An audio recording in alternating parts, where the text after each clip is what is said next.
So I don't want to waste any of your guys' time. If you've watched this channel before, you know that I'm a really big RabbitR1 supporter. I really like the team. I know that this was a very disappointing device when it first came out, and I know a lot of you haven't looked at it since it first came out. So today I'm going to take the opportunity to talk about all the new features, including RabbitOS 2.0. Now, before I get into all of that, I want to talk to you about why I still like this device and why I still believe in it, even though at the moment, it kind of doesn't have much going for it. It's less about the actual device and more about the interactions I've had with the team members, including the CEO, and the envisioned roadmap and the philosophy behind the company. So when you buy your RabbitR1, I mean, it comes in a cardboard box around this. The primary thing protecting the RabbitR1 during shipping is this little case. Now, like, I keep my iPhone boxes, I keep my MacBook boxes, but I keep them in a closet. This, on the other hand, is designed to be a bit of a carrying case for the RabbitR1. Slots right in here. Boom, he's protected, right? Really nice. Serves another purpose. It tells you about all the features when you first buy it. They're all labeled. I think the philosophy of the company comes down to this. They're trying to do the most they can with what they give you. They're trying to provide as much value in each little piece of this device. I know that sounds weird to say because that is not where they started. But you'll see by the end of this video how far they've come on that goal. But this is never better encapsulated by the fact that the case is also a desk stand. They didn't have to do that. It took them extra work, a little bit of extra work, but it did take them extra work to design a case that would also be a stand. My iPhone case isn't also a stand, right? You know what I mean? I meant my iPhone box. This is a slight little touch that they didn't have to do, but it shows me that this is the kind of thing they care about, getting the maximum utility out of the minimum amount of material. Now, that's a common theme here. And again, I know that's hard to believe right now, but I think by the end of the video, you'll see what I'm talking about. It's becoming very apparent that the roadmap for this product is to replace a lot of other AI products in an all-in-one solution. So there's going to be 5 different sections to this video, and you can skip to whichever one interests you the most. So we'll get right into it now. So I'll just start by showing you the new interface. So if you haven't seen it, the original interface was completely voice-based. Some really big differences there now. So before I begin by showing you the new interface, I just want to point out that the battery life is significantly improved from launch. A large part of that is it doesn't just, sit in the background running all the time now. Anyways, my specific device, its battery is pretty shot. Hey, RabbitR1, if you're watching this, send me a new one so I can make more videos. Or give me free intern credits. That would be cool too. You do that sometimes.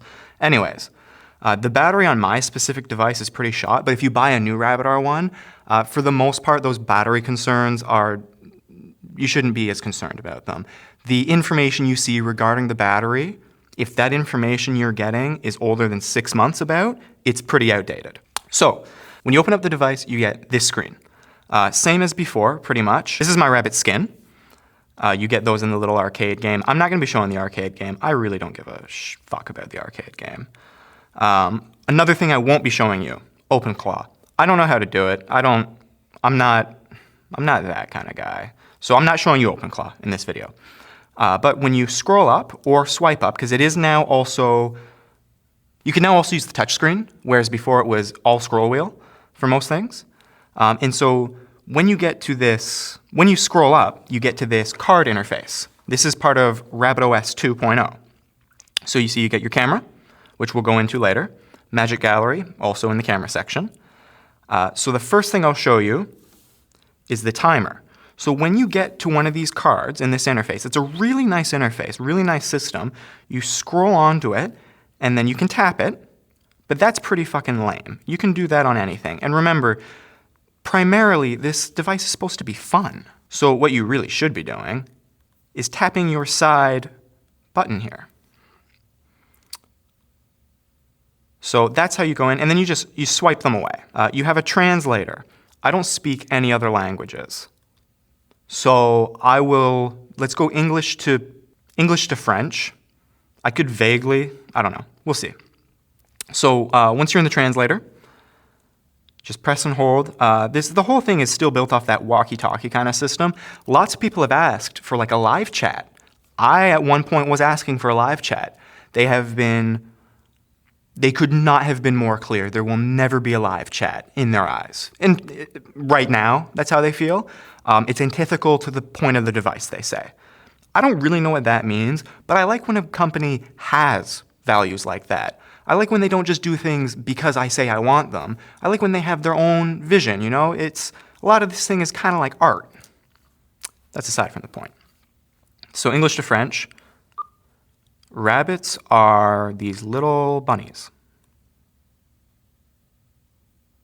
Les lapins sont ces petits lapins. Honestly, yeah, that was pretty good. I could see if I was out and about and in a place where I don't speak the language, that's kind of cool to have a dedicated little device. You're just one tap away, and then I assume you just tap it back and forth. Like I assume you just hand the rabbit back and forth with the other person. So that's pretty cool. You can put a SIM card in it. I think this is the only dedicated AI hardware. I mean, this is right now kind of the only dedicated AI hardware in this form, since Humane Pin is long dead.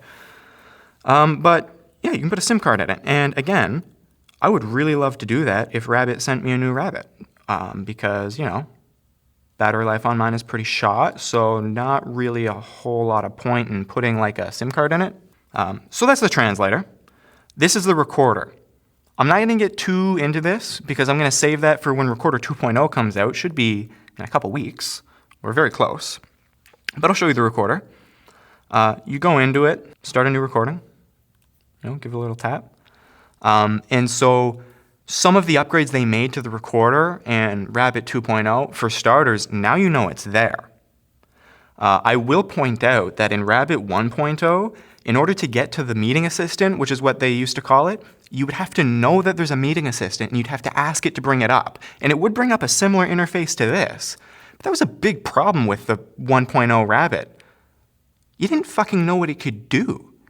Documentation is consistently terrible on this device. You basically have to be in the Discord server to know. The other thing the meeting assistant couldn't do before is you couldn't listen to the meetings on the device. You can do that now. There was no transcription or summary on the device. There is now a summary, not a transcription. Your transcription will be, and the exportable audio file will be in the rabbit hole. But I don't want to get too far into this because there will be massive changes for Recorder 2.0. It'll be a totally different product, and I'm very excited for that. This is Rabbit Arcade. I'll show you it briefly. So you earn these carrots by talking to and using the device. I don't know why there's a carrot system. Anyways, it's a little,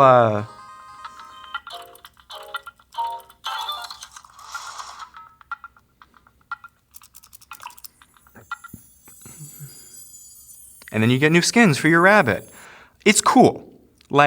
It's a little bit of personality. I hope that doesn't take much development time for them. I'm sure it doesn't. It's a little fun thing. I'm not saying I hate it or anything. I'm not trying to rag on it.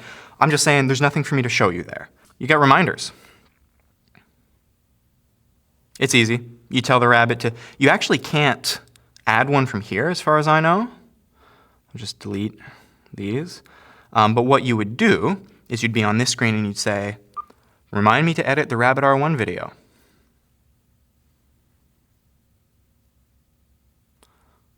Boom. Okay, I've created a reminder for you on Sunday to edit the Rabbit R1 video. So you can add a date and time, whatever. That was a little glimpse at one of the major changes that we'll get into in Rabbit 2.0. We're almost done with utilities, so that's reminder. Alarms, same kind of deal. You set an alarm. This is what it looks like. 21. Oh, is it 24-hour time? It's 24-hour time. I don't like that. Now, you can set an alarm using the Rabbit, and I'm sure that you can just tell it in 12-hour time. Yeah, I don't like doing math in my head, and I don't intrinsically understand 24-hour time, so I'm not a huge fan of that. Settings, there's a few things in here, just in terms of the magic. So you can have magic interface. Don't use it. It's a cool little gimmick. Basically what it'll do is when the Rabbit R1 presents you information, it can be in whatever style, an AI-generated style that you so choose. It's cool and all, but it adds latency to the answer to your question, and most of the time, I just want plain text anyways. I don't, it's a cool little gimmick. It's a really cool feature. I'm glad that they did it because this thing is supposed to be fun, but personally, I wouldn't recommend turning that on. Magic Voice is fine. Like, I would turn that on. I don't think I have it on right now, but interestingly, the best voice I ever got was when I told it, make a voice like you just stepped on a nail and you're in pain. And it was a really cool voice. It was a very, it did not sound like that. It just sounded like a very clear, manly voice. It was cool. And then you have memory. And memory is basically like ChatGPT saved context or Gemini saved context. It's just something it'll keep in mind every time you ask a question. It's basically added to your prompt intrinsically. I have asked them to add a feature, and one of the software developers said he really liked it. I want the ability to take notes and then have the Rabbit R1 be able to look through my notes so I can be like, hey, I really like the pink slush Alani. And then later I can be like, Which Alani did I like? oh, you like the pink slush Alani? Like a little personal memory kind of keeper. One of the software developers explicitly said he liked that idea. Is it going to be in the Rabbit R1? I don't know. It better be. Then you have creations. This is where you can create a creation. I can't do that right now. I'm out of intern credits. Send me some Rabbit R1, or just make them cheaper. Give me a discount. That'd be cool. Here's my thoughts on the creations. The ones on the public store are not particularly compelling because they're kind of just little games and fun things, but that's not the point of the creations. I was talking to my dad the other day. He works in finance. And sometimes you have a very specific task that you're trying to do. Maybe you only do it once a month. Maybe you're only doing it once, but it's going to take a long time to do that, and you could use a specific piece of software to help with that specific task. Now, before AI coding and vibe coding, no developer would ever make such a niche product. It would take too much time. It's not the effort to make the product is more than the effort it is to just do the work yourself, so it would never happen. But like my dad said, he now uses ChatGPT to code little tiny programs to do one-off little things. That's what the creations is for. I don't think you'll ever find a public creation that's very useful because they're supposed to be useful to you. You're supposed to make it for the specific thing that you need, and it won't be useful to anyone else. It's the most niche type of app you can get. I think that's a great idea. Then you have intern. This is just a way to send an intern prompt. Intern is a totally different product. I don't have any credits for that. It uses the same credits as creations. So the last thing we'll get into in terms of utilities before moving on to the other stuff is music. If you've been following this channel for a while, you'll know that I did a video on this specifically as a modern day iPod. I'll admit that wasn't a great video in terms of quality, but my point still stands. This is a really cool dedicated music device, and you're going to spend $200 on any other dedicated music device anyways, and they won't have cellular, and they won't connect to Spotify for the most part. I think this is a great option, and they've actually made it better now. Ooh, I can't get copyrighted. What song should I play? Oh, play Marco Polo by Token. Playing Marco Polo by Token. So in terms of the music, one that launched right away. There was a bit of a problem before where it wouldn't do that. You'd have to ask it twice and then it would be fine. But that was cool. It comes up in this little card I really like. You can see here. It just kind of fills this little thing as it plays. I think that's so cool. And another thing you'll notice, this is one of the developers specifically pointed out that this was something he added and he really liked. If you go here, Rabbit's wearing headphones and he's bobbing along to the music. Oh, and you get the lyrics. That's cool. So you can listen to this on Bluetooth headphones, but I'll give you a little speaker test here. The speakers are not high quality, I'll admit. I'm not looking for an audiophile experience. I have audiophile headphones if I want to have that. You know what I mean? But anyways, the speaker on this is very loud for the size of the device, which is important. So I'm going to max out the speaker. Didn't act like a baby, my nanny was a devil sitter. Devil's under the ground cause she kept grinding me every winter. I really like that the lyrics come up here. And also, I'm noticing, as I go around, this used to crackle and lag as you did this. Not anymore. I would like to do another video on this as a dedicated music player. This is really nice. It was great before, but I'm just noticing it's a lot smoother even now.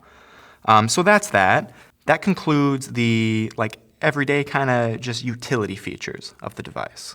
So moving on. One of the major differences to the everyday usability of this device is before, when you would ask it a question, it would respond to you, and it would read out what it was saying along the bottom here, but there was no way to go back and look at that. Now you have a very different experience. So, how much sugar is in a dragon fruit rockstar?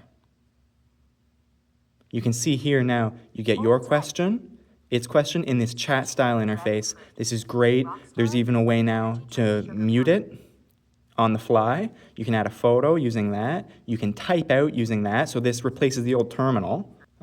Scroll wheel still works to go up and down, and it will keep this same you can tell what context is in your conversation, which you couldn't do before.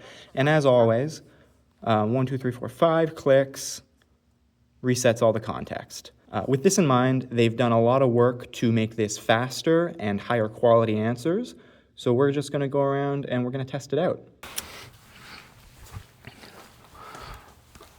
Okay, here's a good beginning.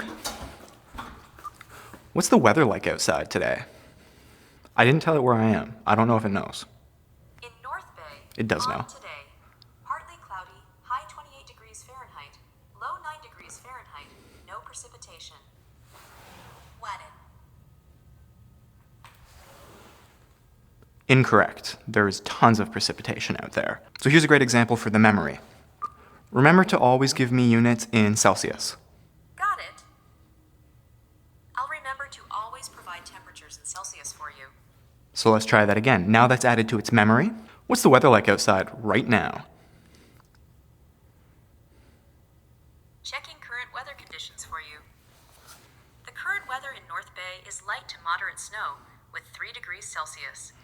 So it got that right because it actually, there's some other kind of weather, I don't know what to call it, not really an app, but you can see here, it came up like that this time. It clearly has some kind of weather module that it didn't activate last time. It just Googled it, but this time it got it. So, you can see. There's lots of snow. Okay. So, let's, where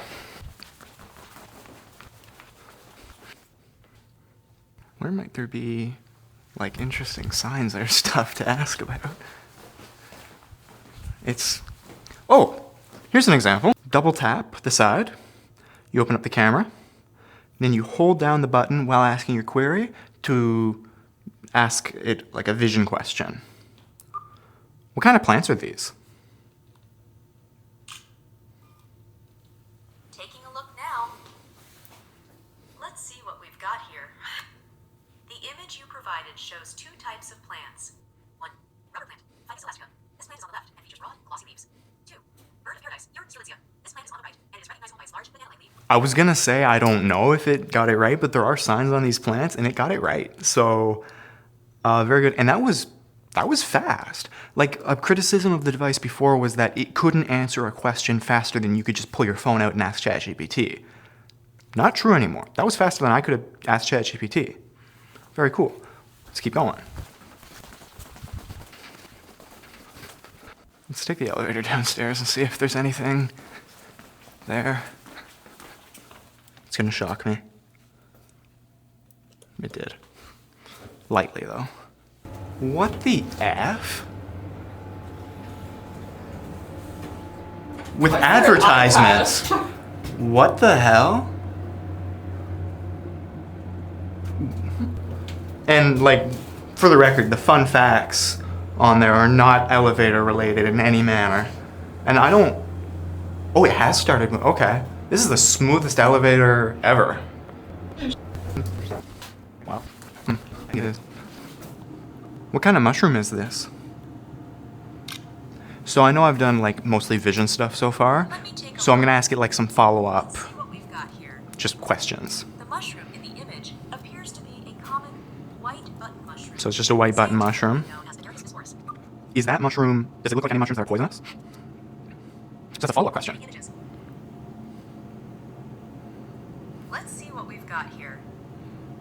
So I'm just going to mute it. But There are some poison. in terms of the quality of the response, look at how much information it gave me. That's way more than it used to.